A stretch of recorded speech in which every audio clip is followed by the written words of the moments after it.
ஓம் சாந்தி 23/12/2023 சாக்கார முரளியின் சாரம்.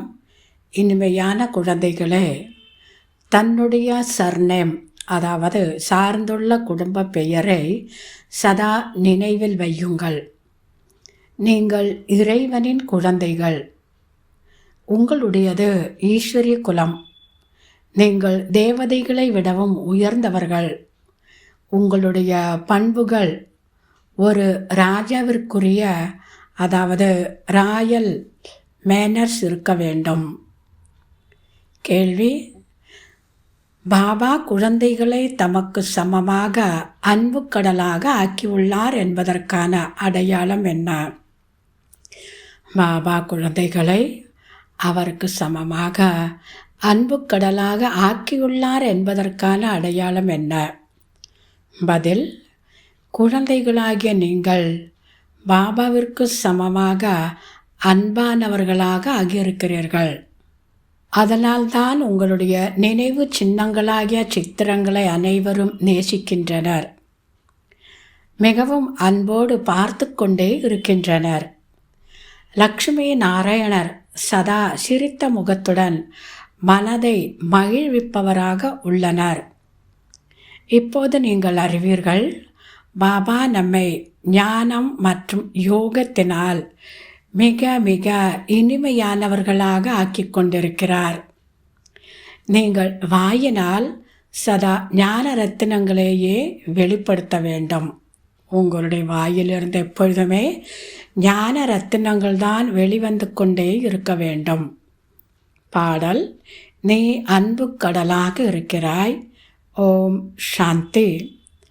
இந்த நேரத்தில் நம்முடைய சர்நேம் பிரம்மா குமார் குமாரி. நாம் ஈஸ்வரிய குழந்தைகள் என நீங்கள் அறிவீர்கள். நாங்கள் ஈஸ்வரனின் குழந்தைகள் என்று அநேகர் சொல்கின்றனர். ஆகவே நிச்சயமாக சகோதர சகோதரிகள் ஆகின்றனர். அப்போது தங்களை தாங்களே தந்தை என்று சொல்லிக்கொள்ள முடியாது. இப்போது சங்கமயுகத்தில் கால் மற்றும் குடுமி உள்ளது. இதன் மூலம் பழைய உலகம் மாறி புதியதாகிறது. சத்யுக, திரேதா, துவாபர, கலியுகம். இந்த சிருஷ்டி விருத்தியடைந்து கொண்டே இருக்கிறது. சிருஷ்டி விருத்தி அடைந்து கொண்டே இருக்கிறது. இப்போது இறுதி நேரமாகும். உலகம் மாறி புதியதாக ஆகின்றது. பாபா வந்து குழந்தைகளை திரிகாலதர்சிகளாக ஆக்கியிருக்கிறார். லக்ஷ்மி நாராயணரிடம் பாருங்கள், எவ்வளவு கவர்ச்சி உள்ளது. லக்ஷ்மி நாராயணருக்கு எவ்வளவு ரமணீகரமான அதாவது சிரித்த முகத்துடன் கூடிய சித்திரத்தை பார்க்கிறீர்களோ அந்த அளவிற்கு ராம் சீதாவிற்கு கிடையாது. குழந்தைகளே, நீங்கள் இப்பொழுது சிவ பாபாவிற்கு உடல், மனம், செல்வத்தை அர்ப்பணிக்கிறீர்கள். இவரும் கூட அர்ப்பணம் செய்தார் இல்லையா? உடலையும் உண்மையான சேவைக்காக கொடுத்தார். தாய்மார்களுக்கு முன்பாக அர்ப்பணம் செய்து அவர்களை ட்ரஸ்டியாக்கிவிட்டார். தாய்மார்களை முன்னேறச் செய்ய வேண்டும். தாய்மார்கள்தான் வந்து அடைக்கலம் பெற்றுள்ளனர் எனும்போது அவர்களின் பராமரிப்பு எப்படி நடைபெறும்? மாதாக்கள் மீது அர்ப்பணமாக வேண்டும். பாபா சொல்கிறார், வந்தே மாதரம். இங்கேயே ஆஜராகி இருப்பது பற்றிய ரகசியமும் புரிய வைக்கப்பட்டுள்ளது.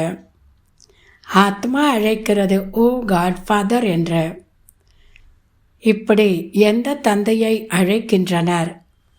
பாருங்கள், உலகில் யாரும் புரிந்திருக்கவில்லை. குழந்தைகளே, எப்போதும் ஒருவர் மற்றவரிடமிருந்து நற்குணங்களை எடுத்துக்கொள்ள வேண்டும். நற்குணங்களுக்கு பதிலாக அவகுணங்களை எடுத்துக்கொள்ளக்கூடாது. பாருங்கள், டாக்டர் நிர்மலா வருகிறார். அவருடைய சுபாவம் மிகவும் இனிமையானது.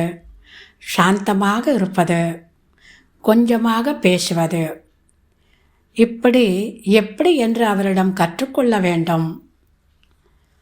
சுபாவம் இனிமையானது, சாந்தமாக இருப்பது, கொஞ்சமாக பேசுவது எப்படி என்று அவரிடம் கற்றுக்கொள்ள வேண்டும். மிகவும் புத்திசாலியான இனிமையான குழந்தையாவார். அமைதியாக அமரக்கூடியதற்கும் அமருவதற்கும் ராயல்டி வேண்டும். நல்லது. இரவு வகுப்பு 9/4/1968. சத்தியுகத்தில் ஒரே ஒரு தர்மம், ஒரே ஒரு ராஜ்யம், அத்வைத தர்மம். அதாவது பிளவுபடாத ராஜ்யம் இருந்தது, தர்மம் இருந்தது. இரண்டாவதாக வேறு தர்மமே இருந்ததில்லை. கையொலி எழுப்புவதற்கு ராமராஜ்யமாகவே இருந்தது. அதனால்தான் உலகத்தில் அமைதி நிலவியது. அருங்காட்சியகத்தின் ஜொலிப்பை பார்த்த அநேகர் வருவார்கள். உள்ளே வந்து பார்த்த பிறகு வியப்படைவார்கள். புது புது சித்திரங்களை பற்றி புது புது விளக்கங்களை கேட்பார்கள். இந்த உலகமோ மாறத்தான் போகின்றது. இது மரண உலகம். புதிய உலகம் அமரலோகம் என சொல்லப்படுகின்றது. அமரலோகத்தில் மனிதர்கள் எப்படி அமரர்களாக இருக்கிறார்கள்? இதுவும் கூட அதிசயமான விஷயம் இல்லையா? அங்கே ஆயுள் கூட நீண்டதாக இருக்கும். மேலும் சமயத்தில் தானாகவே சரீரத்தை மாற்றிக்கொள்வார்கள். ஆடையை மாற்றிக்கொள்வது போல இவை அனைத்தும் புரிய வைக்க வேண்டிய விஷயங்களாகும். நல்லது. தாரணைக்கான முக்கிய சாரம். முதலாவது, தனது சுபாவத்தை மிகவும் இனிமையானதாக, அமைதி நிறைந்ததாக ஆக்க வேண்டும். மிகவும் குறைவாகவும் ராயல்ட்டியுடனும் பேச வேண்டும். இரண்டாவது, உடல் மனம் செல்வத்தால் பிரம்மா பாபாவிற்கு சமமாக ட்ரஸ்டியாக இருக்க வேண்டும். இன்றைய முரளியினுடைய வரதானம்: ஞானம் மற்றும் யோகத்தின் சக்தியினால் ஒவ்வொரு சூழ்நிலையும் நொடியில் கடந்து செல்லக்கூடிய மகாவீரராகுக. ஞானம் மற்றும் யோகத்தின் சக்தியின் மூலமாக ஒவ்வொரு சூழ்நிலையையும் நொடியில் கடந்து செல்லக்கூடிய மகாவீரராகுக. விளக்கம்: மகாவீரர் என்றால் சதா லைட் மற்றும் மைட் ஹவுஸ். ஞானம் என்பது ஒளி, லைட் ஆகும். மற்றும் யோகா என்பது மைட், சக்தியாகும்.